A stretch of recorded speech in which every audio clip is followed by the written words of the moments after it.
Okay, nandito na naman po tayo mga idol. Ayan po sila. Lumangoy na po. Nilalangoy po nila ang huli patabi.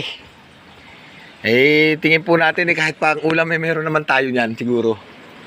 Mga ka-idol. Kaya mga suki, ayan po Hindi araw po yan. Hindi ibig sabihin hindi araw ang pagitan ng huli nila ng mga isda, kung gaano kaganda. Yan po ay oras lang po ang pagitan ng isdang huli. Titingnan po natin, siguro naman kahit paano naman po may huli.